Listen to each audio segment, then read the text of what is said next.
Aujourd'hui, au cœur de l'Actu Clap, on accueille une actrice que vous avez pu voir sur une série TF1 qui fait parler d'elle-même depuis bientôt, je crois, si je ne me trompe pas, 4 ans. Une actrice avec un sourire étincelant sur Air Colgate, comme vous pouvez le voir. Voilà, je je vous demande de faire un tonnerre d'applaudissements derrière vos écrans pour la femme qu'on appelle Cathy Paquet-Nathan. Bienvenue dans l'Actu Clap, car c'est là que tu... Jingle, let's go. We make it clap. We make it clap. Comment vas-tu, Cathy? Bah là, franchement, je vais super bien. Bah écoute, faut savoir que moi, je suis très très content de te recevoir et je te remercie en premier lieu d'avoir accepté de participer à cette émission dans mon média. Faut savoir qu'au cœur de l'Actu Clap, lorsque les invités passent dans ce média, on a tendance à les valoriser, parler de leur parcours personnel et professionnel. Voilà, tout simplement pour te valoriser, te mettre en avant et savoir qui tu es derrière ce rôle d'actrice ou ces rôles d'actrice, parce que je te souhaite quand même d'avoir une longue carrière. Ouais, Mais merci. sur les rôles d'actrice pardon, que tu interprètes, on aimerait savoir qui tu es derrière cette personne. Voilà, derrière toute cette personne. Donc aujourd'hui, on va parler de toi. Waouh. Est-ce que tu es prête pour qu'on parle de toi et qu'on commence cette petite interview? Ouais, je crois que je suis prête. Cathy, c'était quel genre d'enfant lorsqu'elle était toute jeune? Parce que je sais que des fois, il y a des gens qui sont de base, qu'on voit en fait face à des caméras, où on se dit ils sont très à l'aise dans la vie de tous les jours. Ouais. Et des fois, ils sont souvent introvertis dans l'intimité et extravertis quand il y a des caméras et tout. C'était quel genre d'enfant? Et bah en fait, je pense que j'ai toujours, genre petite, genre j'adorais jouer, rire avec mon frère, ma sœur, ma grand-mère. J'ai grandi avec ma grand-mère, elle était avec nous à la maison et j'aimais bien l'embêter par exemple. J'étais un peu on me dit souvent que j'étais un petit singe, tu sais, qui court partout, qui embête les gens. J'étais une grande gourmande, j'adorais manger. Et puis même, je faisais souvent le show, tu vois, genre je disais à maman, attends, regarde, je vais te chanter une chanson, et je chantais une chanson devant elle, elle me dit, est-ce que c'est bien là? Elle me dit, oui, c'est super. Enfin, tu vois, j'étais tout le temps hyper dynamique. À l'école, j'étais beaucoup plus timide quand j'étais en primaire. J'étais l'enfant qui parlait un petit peu moins, j'étais super stressée à l'école. L'école, j'ai détesté l'école, j'ai vraiment pas aimé l'école. Mais à la maison, j'étais la petite qui courait partout, qui rigolait. À l'école, c'était plus sage. Sage. Parce que je faisais quand même des petites bêtises à côté. En fait, devant les profs, je faisais pas de bêtises. Et derrière les amis, bah, j'étais celle qui se faisait pas choper, mais qui faisait quand même des petites bêtises. Parce que tu avais cette petite tête d'ange que tu as juste. Ouais. C'est ça. Je me suis méfiée des têtes d'ange. Hein. Mais je sais que tu as eu une anecdote où on a mis un exercice en pratique sur toi pour que tu puisses parler. Ouais. Et je sais que tu as eu énormément de mal. Ah ouais, parce que du coup, à l'école, donc j'étais très timide et j'avais beaucoup de mal avec l'autorité des profs. Et ça me faisait peur. Et donc, du coup, quand j'arrivais à l'école, bah, je parlais pas vraiment devant les profs et je levais jamais la main quand il fallait répondre et tout. Et donc, j'ai mon prof, il me pose plein de cahiers sur ma table et il dit devant tout le monde, bah voilà, Cathy, tant que tu me dis pas de bouger les livres de ta table, et ben ils vont rester là, donc faut que tu me le dises. Et moi, je me souviens, je regardais comme ça, je regardais le livre et j'étais en mode... Et je me suis assise devant le livre, donc les élèves devant moi, ils me voyaient plus parce que vraiment, il y avait un tas de livres devant moi et j'étais là en mode, bon, bah... J'ai attendu et je sais plus ce qui s'est passé après, mais je sais que j'avais rien dit et le sentiment, tu sais, de pouvoir rien faire. En fait, il y avait pas un son qui voulait sortir, bah, et je sais pas pourquoi. J'avais ça avec les profs. L'autorité, ça me faisait peur. Après, c'est peut-être une pression qu'on t'a mise, parce que généralement, quand on veut pousser une personne à faire quelque chose qui est pas naturel pour elle ou elle est pas à l'aise, elle a tendance à se braquer en fait. Donc, grave. Ouais. Et c'était devant toute la classe, tout le monde me regardait. J'étais en mode bon bah là, j'étais en train de me chier dessus quoi. Mais c'est impressionnant parce que, comme tu dis, il y avait toute la classe qui te regardait, ça t'a mis une pression, mais aujourd'hui, tu as cette facilité à jouer devant toute une équipe, parce que certes, c'est vrai que tu joues devant la caméra avec certains acteurs, donc tu dis que ça peut te faciliter, mais derrière toutes ces caméras, il y a énormément de personnes qui sont là. Et comment tu as fait pour trouver cet équilibre, justement, pour te lancer dans l'acting? Parce que forcément, à un moment donné où tu as voulu te lancer, tu avais des facilités devant des personnes que tu connaissais. Ouais. Mais là, aujourd'hui, comment tu as fait pour trouver cet équilibre étant jeune? Et ben en fait, je me souviens très bien d'un moment de ma vie, j'avais 13 ans et j'ai eu un déclic, mais vraiment, en fait, j'ai redoublé ma 5e. En fait, j'étais dans une école au collège où, bah voilà, en fait, mes parents ils m'ont mis dans un privé. Et là, j'arrive dans une école privée où le niveau est vachement plus haut. Je suis à la ramasse totale. Et c'était horrible parce que quand tout le monde est un peu fort, toi, t'es là, bah, tu comprends rien. En plus, j'étais dans une école privée, catho. Je connaissais pas du tout ce milieu et je me sentais super seule. Et en plus de ça, tout le monde était fort et moi, j'étais la dernière en fait. Et donc, à la fin de l'année, on me dit, bah voilà, va falloir redoubler. Donc, moi, je me souviens que j'avais vu un peu mon père déçu de ça. Et ça m'avait fait un truc. Mon père, il avait toujours été Cathy, elle travaille bien dans les... Enfin, avant, je travaillais bien et là, mais rien, j'arrivais plus. Et je vois la déception de mon père. Et je m'en souviens que je sors de l'école, je cours vers chez moi et je suis en larmes totales. Je me dis mais c'est chaud. Enfin je me souviens vraiment, j'étais en train de pleurer et tout. Même que ma mère est très croyante, donc j'ai grandi dans un truc croyant et je priais. J'étais là, pourquoi est-ce que j'y arrive pas, etc. Et depuis ce moment où il y a eu ce truc de redoublement, j'ai eu un déclic dans mon comportement où ma deuxième, cinquième, j'étais une autre personne. Je suis arrivée. Genre, je parlais avec les gens, j'étais devenue un peu la meuf un peu plus cool. Je sais pas comment ça s'est fait, mais je parlais et je crois que c'est à partir de là où je me suis dit, bah tiens, en fait, j'aime bien parler, j'aime bien encourager les gens, j'aime bien faire du théâtre aussi parce que du coup, je me suis inscrite dans les cours de théâtre et c'est venu à partir de là. Ça a été quoi le déclic pour prendre ton courage à deux mains? Parce que, comme tu m'as dit, certes, voilà, tu as eu le moment où tu as eu cette épreuve où du jour au lendemain, en fait, tu as changé, mais ça a été quoi le déclic, tout simplement? Je crois qu'il y a plusieurs trucs. Déjà, il y a le regard de mon père.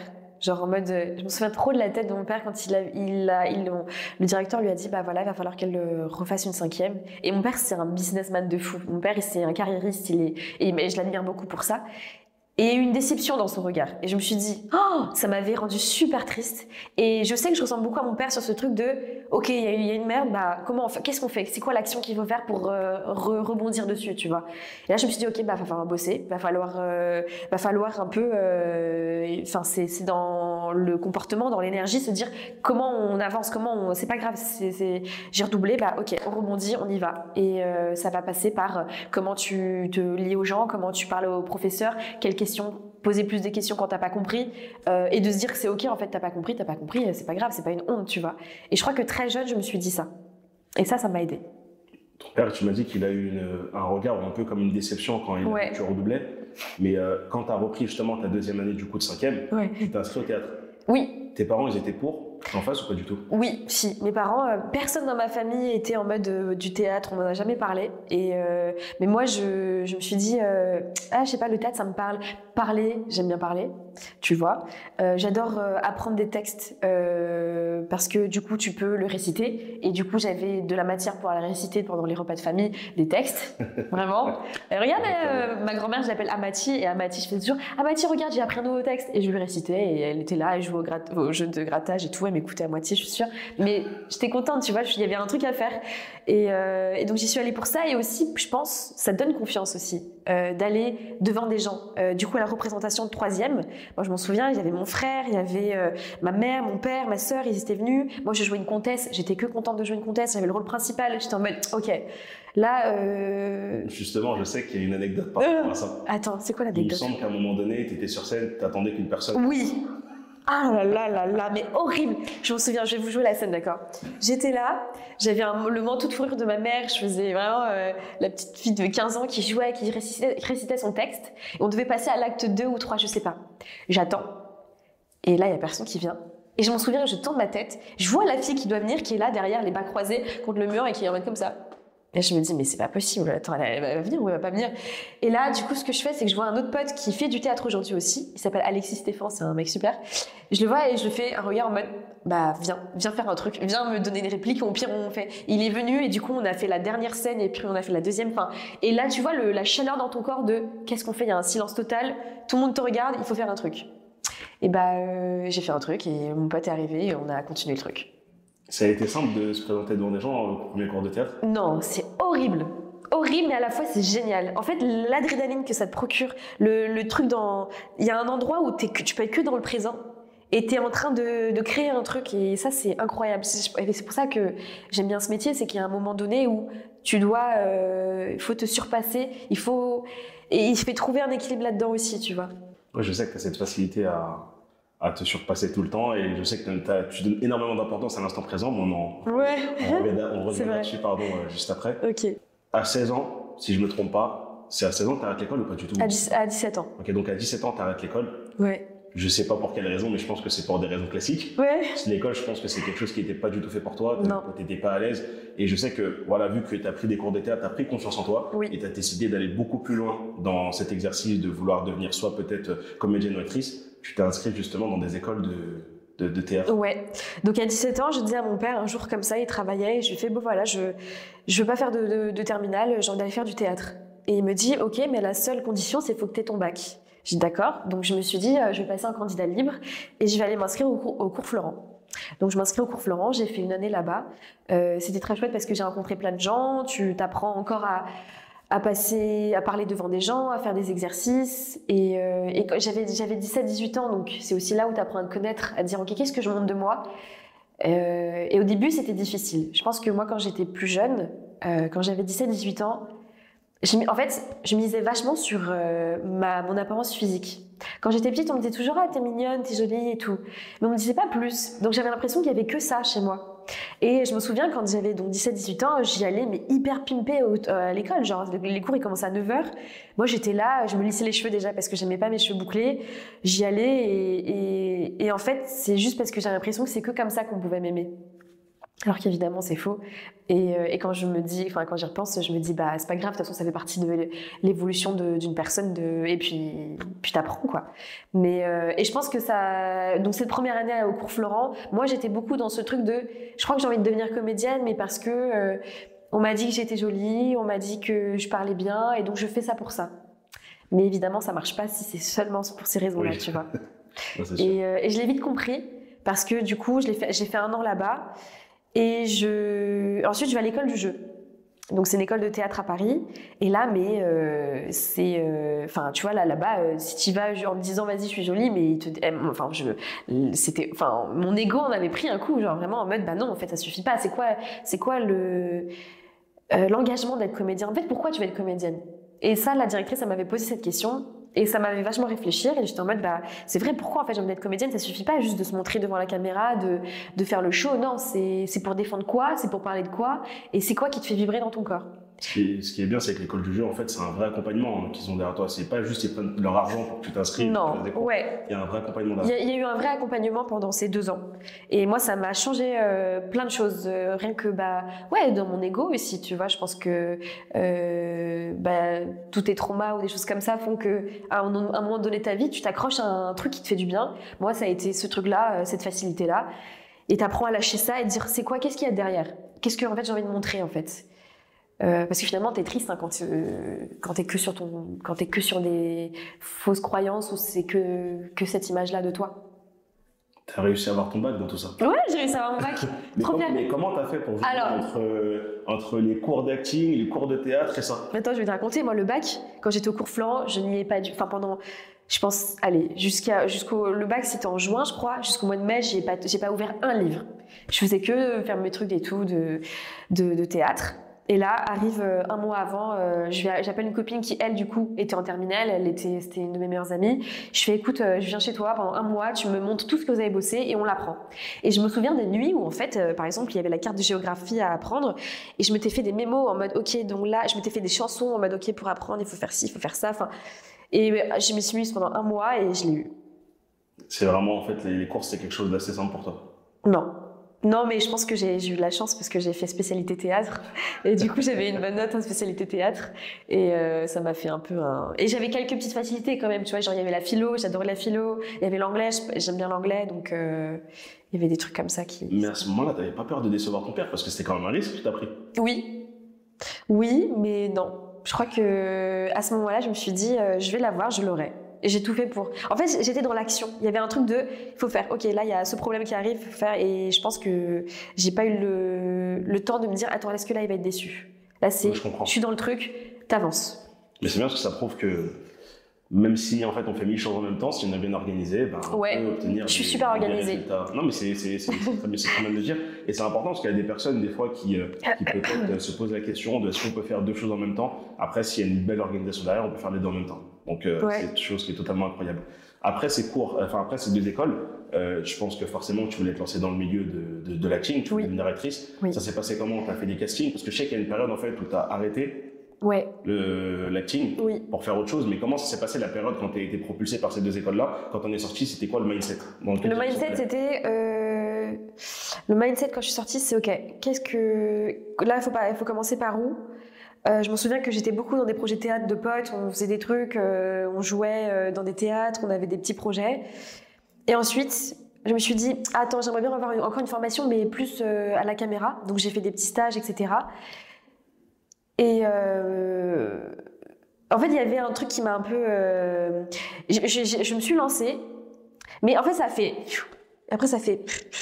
Parce qu'en fait, j'arrivais pas à ça. En fait, je comprenais pas comment il fallait que je fasse ma place. J'avais jamais vu de comédienne un peu avec mes origines.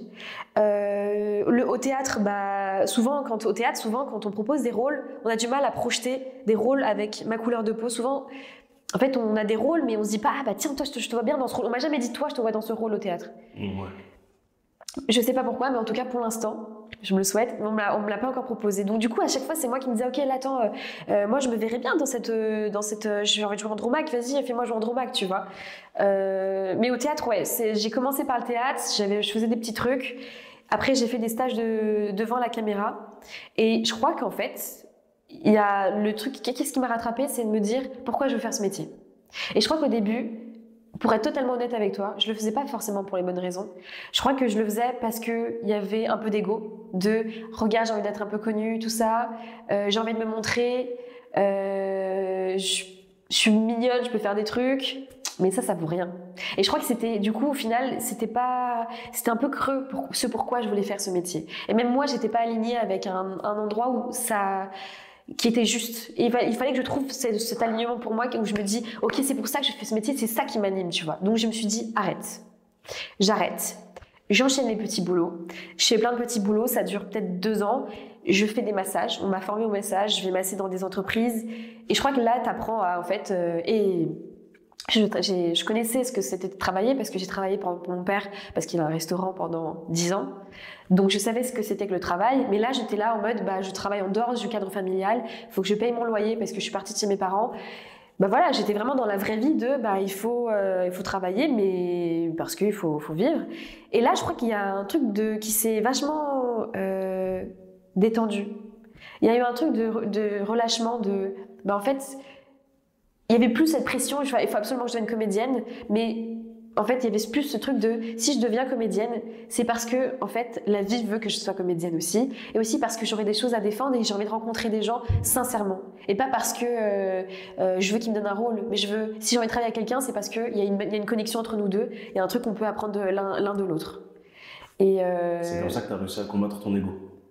Je pense que l'ego, on en a tous et c'est important d'avoir de l'ego. Non, c'est important de l'avoir, mais en fait, le plus gros combat quand on vise une direction, souvent c'est l'ego. Ouais, de fou. Parce que des fois, l'ego, en fait, il te rassure en te disant, mais regarde, pourquoi tu veux continuer à faire de théâtre ou autre? Parce qu'en fait, regarde, t'es déjà fort, t'arrives à être face à la caméra, et en fait, tu dois toujours surpasser ton ego. Oui. Et ça, c'est quelque chose qui est assez difficile à faire, parce qu'il y a beaucoup de gens qui, des fois, ne comprennent pas, ils restent sur leurs acquis, en se disant, ouais, mais de toute façon, moi, j'ai fait ça, donc c'est bon, j'ai rien à prouver, voilà. Il y a des personnes qui vont être en mode, non, moi, toujours, je veux ressortir le meilleur de moi-même. Donc, je sais que combattre son ego, et surtout dans le milieu du cinéma, parce que tu sais, des fois il suffit que tu fasses une apparition dans un gros projet, tu penses que tout de suite ta carrière va être lancée, et généralement ça te fait l'effet inverse, où tu retombes et tu dis en fait hier il y avait des lumières sur moi, mais aujourd'hui qu'est-ce que je devais, qu'est-ce que je fais? Et c'est pour ça, c'est qu'en fait moi je veux pas chercher à ce qu'il y ait la lumière sur moi, forcément. Moi ce que je cherche vraiment, et c'est pour ça que je pense que je suis plus détendue avec ça, c'est je veux juste aller à la rencontre des gens qui ont cette passion commune on a envie de défendre des sujets, des rôles et des histoires. Et en fait, à partir de là, moi, je me dis, je fais confiance. En fait, si moi, je me mets dans un truc je rencontre, si ça marche, c'est super. Si ça marche pas, c'est pas grave. Et s'il va falloir faire autre chose, tu sais quoi, j'ai toujours réussi à rebondir, je ferai autre chose. C'est vraiment la passion qui a pris le dessus. C'est totalement la passion. C'est arrivé parce que je me suis dit, ok, bon, les massages, c'est cool, c'est cool, mais en fait, c'est pas là, je m'amuse pas, ça me fatigue plus qu'autre chose. Et un jour, pendant le Covid, je reçois un mail donc, de mon ancien agent avec le casting de Camping Paradis. Et j'étais là en mode, en plus c'était dans mes indésirables, j'étais vraiment en train de nettoyer ma boîte mail, j'étais en mode putain mais il y a ce casting, et je me suis dit ok tu sais quoi. Dans ta tête à ce moment-là c'était fini. Dans ma tête à ce moment-là c'était fini. C'était vraiment si un jour il y a une opportunité qui se présente, je laisse une tête oui ou non. Et encore vraiment on m'avait encore envoyé des castings pour genre Scam et tout, et à ce moment-là je faisais des séminaires de méditation, j'étais en mode je fais autre chose. T'avais pas ressenti un manque à ce moment-là? Alors en fait j'avais fait un déni un peu. Je crois que j'avais trop besoin de me reconnecter un peu avec pourquoi est-ce que en fait c'était trop primordial de me dire si tu reprends, c'est parce qu'il y a un truc qui va plus loin que toi, tu vois. Et quand je l'ai repris, c'est exactement, j'étais dans cette énergie-là, j'étais en mode, ok, en fait, c'est ça qu'il faut que je fasse. Et il y avait plus de questionnement à se poser, tu vois.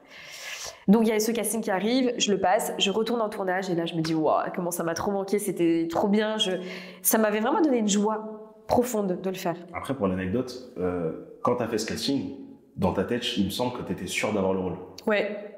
C'était quoi le mindset à ce moment-là? Parce que moi, en fait, tu sais, je sais qu'il y a énormément de personnes qui me parlent, qui me disent, parce que je crois que c'est quelque chose peut-être qui se ressent, je sais pas, Oui. mais il y a des moments où des fois les gens ils vont passer une épreuve et ils disent ouais, t'inquiète pas, là je sais que je vais l'avoir. Mais comment on fait pour avoir ce mindset? Moi, ça m'intéresse. Alors, c'est pas tout le temps que je l'ai, mais en fait, j'essaie juste de me dire, ok, là, je lis le mail, il recherche une jeune femme typée indienne, etc. Dans la description du rôle, il y a un truc qui me dit, ok, ouais, je sais pas comment dire, c'est quand j'ai lu le mail, je me suis dit, c'est comme une petite voix qui dit, ok, c'est pour toi. Après, quelquefois, tu l'écoutes pas, tu te dis, attends, c'est toi, tu te fais des idées, tu vois. Mais je sais pas pourquoi, au fond de moi, je l'ai dit à personne hein, que j'étais un peu sûre de l'avoir. Juste, je me suis dit, je crois que je vais l'avoir. Je le passe. J'avais pas mis forcément de pression sur le casting parce que, en fait, comme j'étais plus dans le truc de il faut absolument que j'ai des rôles, j'y allais en détente aussi. J'étais pas en mode il faut absolument que je l'ai, j'étais en mode si je l'ai, c'est cool, sinon c'est pas grave. Et peut-être que ça a joué, je sais pas. Et quand on m'a dit que je l'avais, j'étais en mode bon, bah, ma petite voix, elle avait raison. Du coup, tu apprends que tu as le rôle. Ça t'a pas dérangé le fait que, quand tu as lu, entre guillemets, la description du rôle que tu allais interpréter si tu étais prise, que ça soit en fait quelque chose où on te met encore dans une case par rapport à tes origines? Et en fait, j'avais oublié qu'il y avait tout ça. Et quand j'y retourne, je me dis ah oui, c'est vrai qu'il y a ça.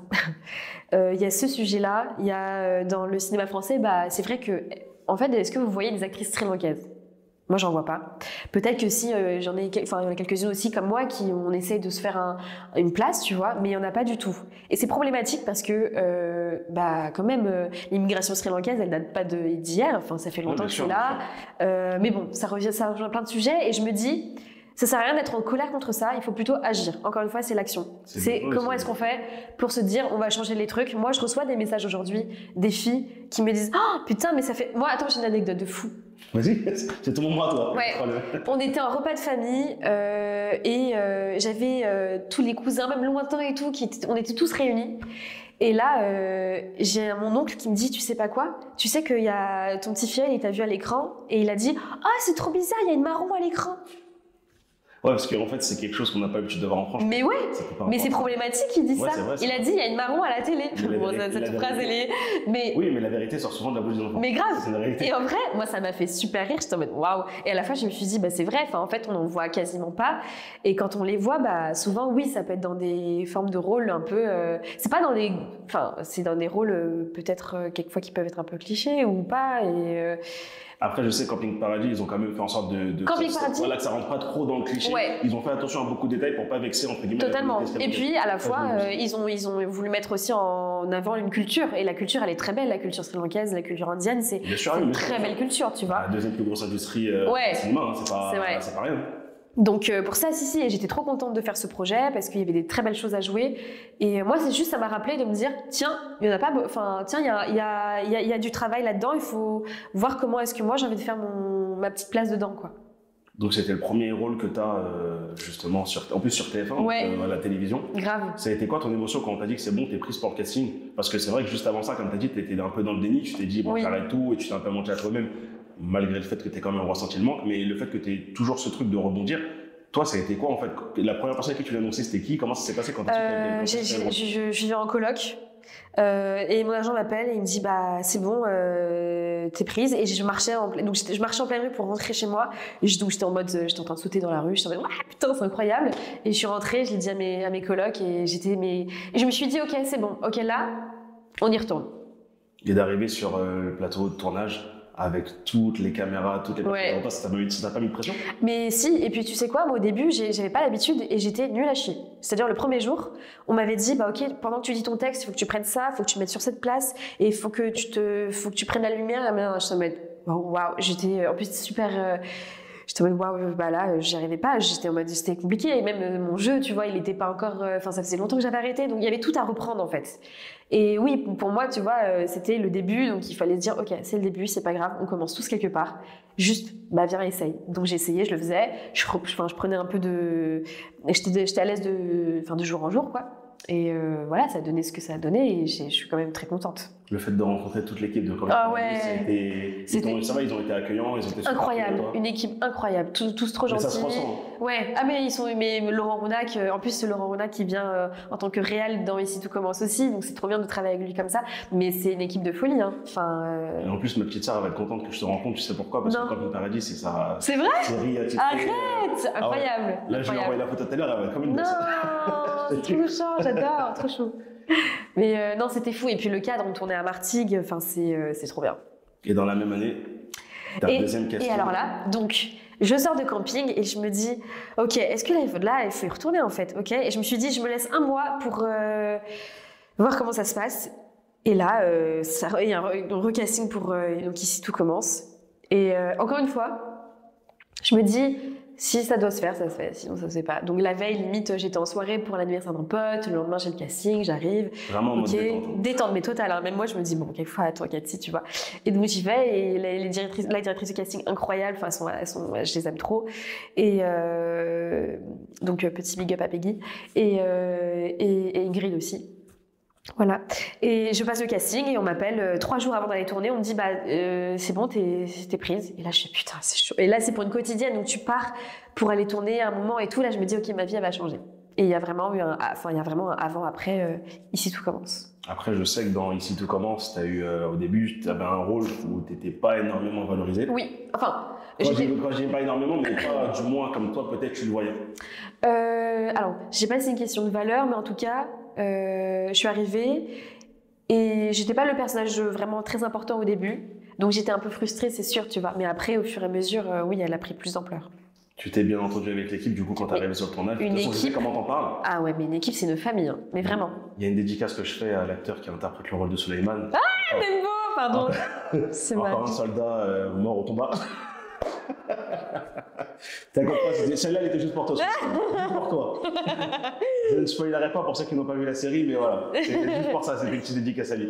Non, mais du coup, comment ça s'est passé la rencontre avec toute l'équipe? Parce que je sais que l'équipe, elle a l'air très chaleureuse, du moins Ouais. quand on parle. Je sens qu'il y a une vraie connexion entre vous. Ouais. Je sais que des fois, sur des émissions, il peut y avoir beaucoup d'ego. Ouais. Parce que tu sais, il y a beaucoup de gens, des fois, qui vont se croire meilleurs que le comédien. Ouais. Mais je sais que quand il y a cette énergie familiale et tout le monde est ensemble, et que peut-être quand toi, t'as un petit bout de mou, lui, trop boost en mode non, vas-y, tout, c'était quoi l'échange avec l'équipe? Parce que je sais que tu les aimes énormément, on t'en parle beaucoup. Et Ouais, beaucoup c'est d'amour. vrai. Ouais. Mais vraiment, mais sincèrement, parce que j'ai vraiment fait des vraies rencontres avec plein de gens là-bas, que ce soit même les techniciens, le HMC, les réals, tout ça. En fait, c'est un rythme qui est intense. On peut tourner, tu vois, 7 séquences par jour, 8 séquences par jour. Et bah, il faut qu'à côté, tu vois, on soit soutenu, tu vois, et on est carrément soutenu, que ce soit donc avec les comédiens. Nous, on vit en fait limite ensemble. On se voit très souvent, on partage plein de moments ensemble, on s'entraide, tu vois. Donc ça crée des liens parce qu'on se voit très souvent, on est tout le temps ensemble et c'est devenu vraiment une famille en fait. Donc au début, petite apparition, au fur et à Ouais. mesure du temps, Bah, je pense, enfin, le rôle que tu interprètes, il a pris de l'ampleur justement Ouais. dans la série. Qu'est-ce que toi, ça a été ton émotion, ton ressenti? Tu devais être forcément contente parce qu'au Oui. fur et à mesure du temps, j'ai même appris que le couple que tu interprètes avec Suleiman, du coup l'acteur qui est dedans, il y a des gens qui ont fait des comptes Instagram fans et tout. Ouais, de oui. vous, donc C'est vrai. quand toi t'as vu tout ça arriver, c'était quoi ton émotion? Je crois que Même ne serait-ce que le fait d'apporter du bonheur aux gens, quoi. ouais, bah, j'avais beaucoup de gratitude et je me suis dit, je me sens chanceuse d'être là. Et moi, j'adore remercier la vie, je l'ai remercié 1000 fois. J'étais en mode, ok, c'est une vraie chance d'être là. Comment est-ce que tu vas faire ça maintenant avec beaucoup d'humilité, parce que c'est important, et d'amour, et bah, en fait, en vérité, en fait, comment est-ce que tu fais pour vivre tout ça, mais en étant toujours au plus près de toi, sans te mentir, sans essayer de faire semblant, parce que je te l'ai dit. Parce que ça doit être compliqué, hein, ça doit être pas quelque Ouais, chose de c'est pas simple. facile. Et puis surtout quand on est comédien, il y a beaucoup d'attentes, tu vois. Et c'est comment faire ça en se préservant soi, en préservant les autres et en essayant d'être le plus honnête possible. Ça, c'est important pour moi. Et je crois que parce que je pense que ça m'a marqué quand j'étais plus jeune.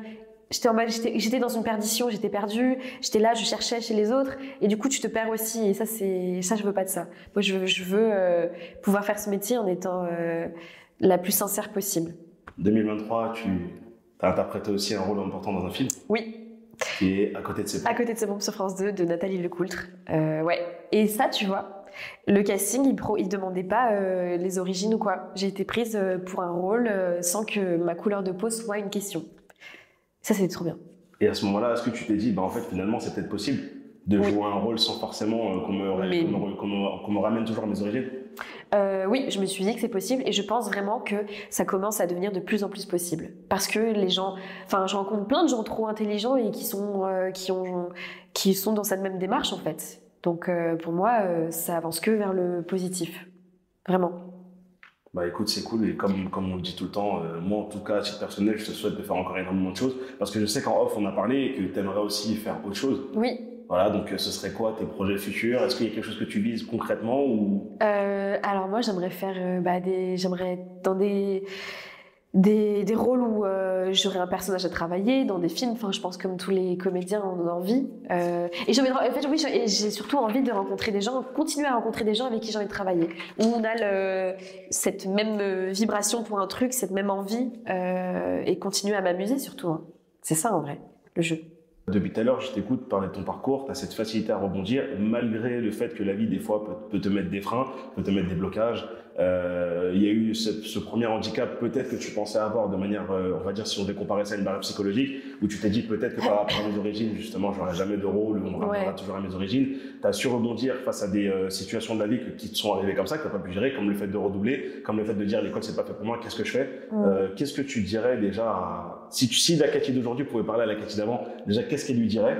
Et si tu devais donner un conseil à une personne qui peut-être, voilà, ces mêmes blocages se limite en se disant peut-être que je peux pas faire ça pour X ou Y raison, qu'est-ce que tu dirais à ces personnes-là pour les motiver? Ok. Waouh. Ça marche. Parce que le rebond, tu vois, et ce qui est drôle aussi dans tout ça, c'est que quand tu parles de rebondir à chaque fois, tu disais qu'on me comparait toujours à un petit singe quand j'étais petit. Ah, c'est vrai, mais ça. inconsciemment, tu vois, ça. Ouais, maintenant, je suis devenue. C'est ce que tu sais faire, en fait, toujours rebondir en fait quand il y a un problème. Et ce qui est bien, c'est que ton papa, il t'a transmis une trop belle qualité. Ah non, mais c'est que quand tu arrives face à un mur, en fait, toujours pareil. En fait, c'est ça, c'est que, en fait, moi, j'aime bien positiver les choses et tout, mais à la fois, je nie pas que, en fait, la vie, en fait, la vie, c'est pas que, dans le sens où, c'est sûr que là, je vais avancer dans la vie, on va tous avancer dans la vie, et il y aura des choses difficiles à vivre, c'est sûr. Enfin, il y aura des barrières, il y aura des moments où ce sera difficile, il y aura des moments où ce sera bien, mais tu peux pas nier qu'on peut pas éviter les moments où ça se passe pas mal, tu vois. Et je me dis, en fait, la vie c'est comme ça, il va se passer des trucs, c'est comment, du coup, quand tu es dans une situation qui est difficile, comment est-ce qu'on la traverse? Parce que tu peux pas ne pas traverser des moments difficiles, sinon t'apprends pas. Et pour moi, la vie c'est un apprentissage. On fait que apprendre et les étapes qui sont difficiles, elles viennent pour t'apprendre des choses et pour évoluer en fait, tu vois. Donc, en partant de ça, je me dis, ok, là, il y a une merde, là, c'est difficile, qu'est-ce qu'on fait? Oui, il y aura de l'émotion et tout, mais moi, mon but, c'est j'essaie de pas rester coincé dans cette émotion. La tristesse, tu vas vivre. La tristesse, je l'accueille comme la joie, comme les rires, comme tout ça. Ça fait partie, tu vois, de l'être humain et de la vie. Donc je me dis, ok, là, je suis triste. Vas-y, traverse-le. Et maintenant, qu'est-ce qu'on fait face à cette situation? Est-ce que je reste dans cette tristesse et je fais que ruminer, ou est-ce que je me essaie d'ouvrir en plus grand mon regard et je me dis, ok, c'est quoi la solution, tu vois? Et je crois que c'est ce que j'essaie de faire à chaque fois que c'est un peu difficile. Et je crois que ça marche à un moment, il faut juste lâcher prise. C'est le plus difficile. C'est lâcher prise totale. Et il y a un endroit où il faut se faire un peu confiance aussi à l'intérieur de soi ok, qu'est-ce que là j'ai envie? En fait, il faut faire de l'espace pour qu'il y ait une intuition qui vienne pour se dire, là, j'ai envie d'agir comme ça. Je sais pas si c'est clair ce que je dis. Non, c'est très très clair. Mais je crois qu'un jour, il y a un monsieur qui dit, en fait, putain, je vais vraiment dire ça. Mais c'est vrai, hein, il dit, la tristesse, il faut l'accepter comme la joie. Les moments difficiles, il faut l'accepter comme les moments de bonheur, en fait. Ça fait partie de la vie. La vie, elle n'est pas que rose. Donc, c'est juste comment, avec toi, tu t'accompagnes dans tous ces moments de vie, tu vois. Et c'est pour ça que j'essaie de pas toujours être euphorique, parce que l'euphorie, c'est un truc qui est trop, où les descentes, elles sont difficiles. T'as un truc qui vient, ça te rend joyeux, c'est super, et on avance. Et je crois que c'est comme ça que j'essaie d'avancer dans la vie. Et voilà, ça fait du bien. C'est beau. Bah oui. Mais attends, je dis ça, mais je suis aussi en apprentissage de ça, hein, donc oui, du coup, je dis pas que je l'ai eu, hein, mais je travaille là-dessus. C'est ton ressenti, enfin voilà, de comment tu vis les choses. Et du coup, par exemple, un casting, imaginons.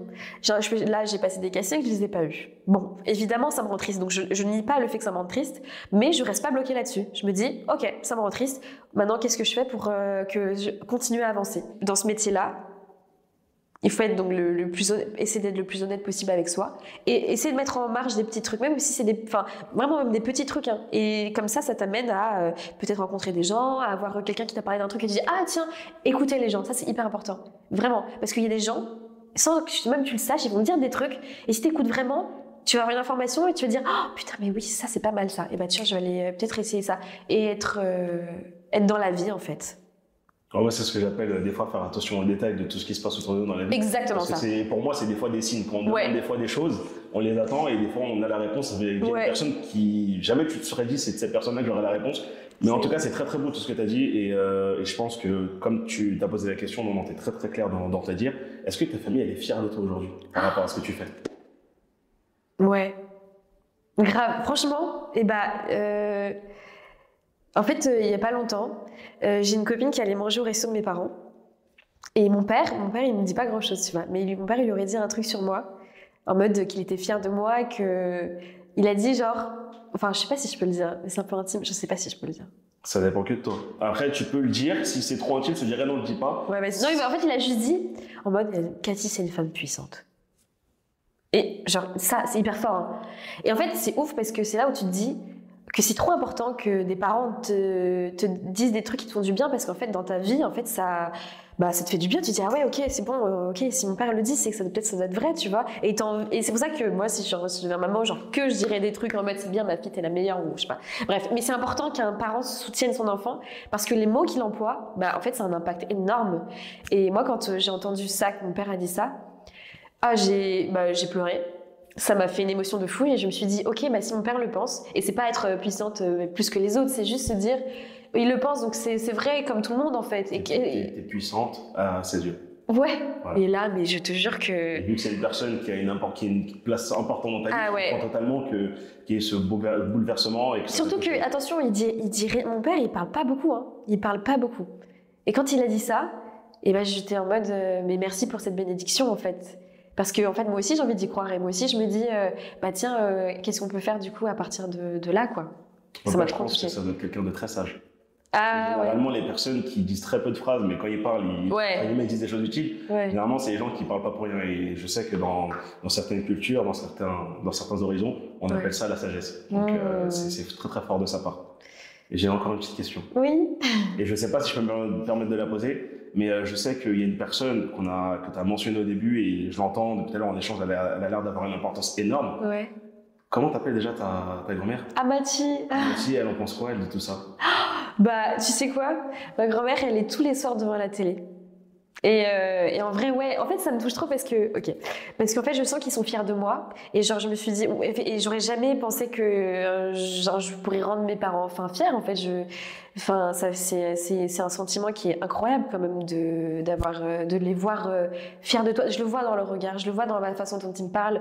Et ils savent tout ce par quoi je suis passée. Et ils avaient un peu peur au début, ils se disaient, mais qu'est-ce qu'elle fout? Et là, aujourd'hui, ils se disent, ok, on lui fait confiance. En fait, je sens qu'ils me font confiance. Et ma grand-mère, ouais, je te parle de ta grand-mère parce que je sais que la relation avec les grands-parents, apparemment, elle est inexplicable. Ah, c'est inexplicable. Moi, j'ai pas pu connaître mes grands-parents, mais toutes les personnes qui me parlent de leurs grands-parents, je vais pas te dire qu'ils sont plus importants que les parents, mais il y a une relation particulière avec les grands-parents. Moi, ma grand-mère, je l'accompagnais tous les jours quand, à l'époque, ça fumait encore dans les tabacs. Elle faisait ses trucs de PMU, j'attendais devant parce qu'elle jouait, elle achetait toujours des grattages, elle nous faisait des plats, elle nous fait à manger, je l'accompagnais, je portais les sacs, le sac plastique en hiver qui te faisait mal aux doigts, mais je la portais parce que c'est pour ma grand-mère, pour pas qu'elle porte. C'est que des trucs et elle a toujours été chez mes parents, donc j'ai grandi vraiment avec elle. Et tous les soirs, elle regarde la série. Et quand je suis pas là, elle m'appelle, elle me dit mais t'étais pas là dans l'épisode de ce soir. Je dis mais attends demain et tout. Et tous les soirs, elle regarde 18h30, elle est devant la télé.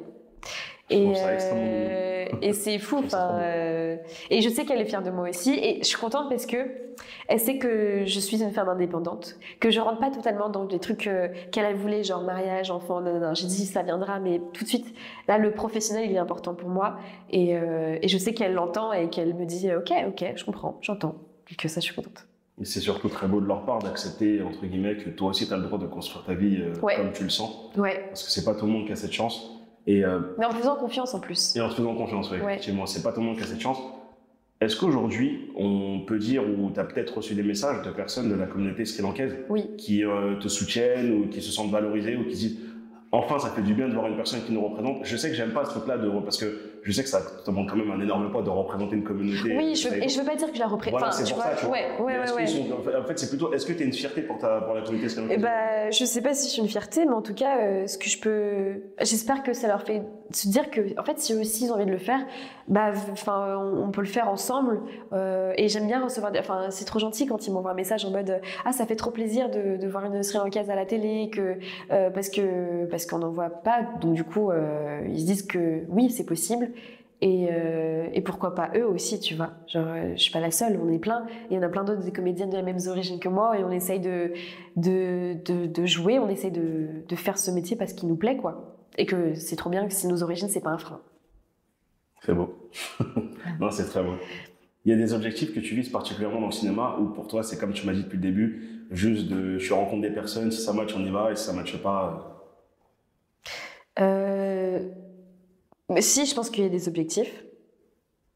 Après, t'es pas Parce obligé que... de Non, oui. Mais après, ouais, aussi, il y a des objectifs. Mais je pense que là, moi, ce qui est important pour moi, c'est j'ai envie de m'entourer de gens avec qui j'ai envie de bosser. J'ai envie de défendre des rôles. Ça, c'est mes objectifs. Oui, je sais parce que la série Ici tout commence, ils défendent énormément de rôles qui, toi, t'ont touché. Ouais. Et je sais que... De sujets, tu veux dire de sujets, pardon, oui. de rôles. Oui, Okay. Ils ont défendu énormément de sujets, pardon, oui. qui, toi, te touchaient. Et du coup, je sais que... Ouais. Bah, toi, je sais que toi, tu disais dans une interview que tu aimerais continuer à défendre ce genre de sujet et ouais. les mettre un peu plus en avant parce qu'il y a des choses qu'on valorise pas, qu'on met pas en avant. Et je sais que pour toi, c'est important. Ouais, bien sûr. Mais oui, ça c'est trop important. Moi, j'aimerais bien faire des films de guerre, je sais pas pourquoi. Je veux me partir à la guerre. Bah après, que des femmes à la guerre, d'accord? Pas les hommes. Bah, tu plaisantes, mais ça pourrait être un concept. En vrai? Bah ça pourrait être un concept. Il y a le film The Woman King où c'est que des femmes, qui défendent toute une tribu, donc pourquoi pas? Pourquoi pas changer un peu ce qu'on voit dans le quotidien. Moi j'aime bien les gens qui vont à contresens de tout le monde. Ah bah oui. Ils se disent ah ouais tout le monde fait comme ça, moi je fais comme ça. Donc pourquoi pas? Ouais. Bah écoute Cathy, encore un grand plaisir de t'avoir reçu. Ouais, pareil, vraiment. Vraiment content d'avoir pu en connaître un peu plus sur toi et on te souhaite encore énormément de choses positives dans le milieu du cinéma. Merci. Et j'espère que tu pourras faire d'autres rôles, que tu pourras partir sur autre chose. Ouais. Parce que non mais c'est vrai, mais parce oui, qu'en fait, merci de me le souhaiter. Non mais c'est vrai parce que des fois en fait on a tendance à voir des comédiens que dans une série et tu sais quand on les voit par d'autres choses, on se dit mais peut-être que c'est juste la série qui l'a fait buzzer, il fera pas autre chose. Non, alors que moi je pense que tu as des challenges. Comme tu dis, tu as dû rebondir, j'espère que tu bien sûr, et je te le souhaite. Oui, voilà. Merci beaucoup, ça m'a fait trop plaisir de parler avec toi. Bah merci, nous on est contents de t'avoir reçu, voilà, toujours Saïd derrière la caméra. Merci Saïd. Qui me supporte avec tous les problèmes de son, comme d'habitude. Mais un grand merci à toi et voilà, comme je te dis encore plus, je te souhaite de faire beaucoup de choses, je te souhaite d'aller super loin et continue à faire ce que t'aimes comme tu le fais très bien, tu es un très bel exemple. Qui prouve que quand tu as envie de faire des choses dans cette vie, que si tu t'en donnes réellement les moyens, tu peux le faire. Ouais. En tout cas, t'en es un exemple. Faut pas avoir peur. Faut pas que la peur elle soit le frein pour quelque chose. Comme vous avez pu l'entendre, c'est ça. Voilà. Faut pas avoir peur, il faut oser faire les choses et il faut aller à l'encontre de cette petite zone d'habitude, de confort là. Il faut vraiment combattre ça et y aller. Et comme vous pouvez le voir, voilà, vous avez Cathy qui est un très bel exemple. Merci encore à toi. Merci. Et on peut suivre ton actualité sur Instagram. Oui, Cathy Paquinatan. Voilà. Et on a hâte de voir les belles choses qui arrivent après. Parce que j'espère qu'il y a de belles choses qui arrivent après. Oui. Merci à toutes les personnes qui ont pris le temps de regarder cette interview. Comme d'habitude, quand tu nous donnes la force, on essaiera toujours de mettre des parcours inspirants, motivants pour vous pousser à prendre vos rêves et à vos objectifs. On vous dit à très vite. L'actu clap, car c'est l'actu. Clap.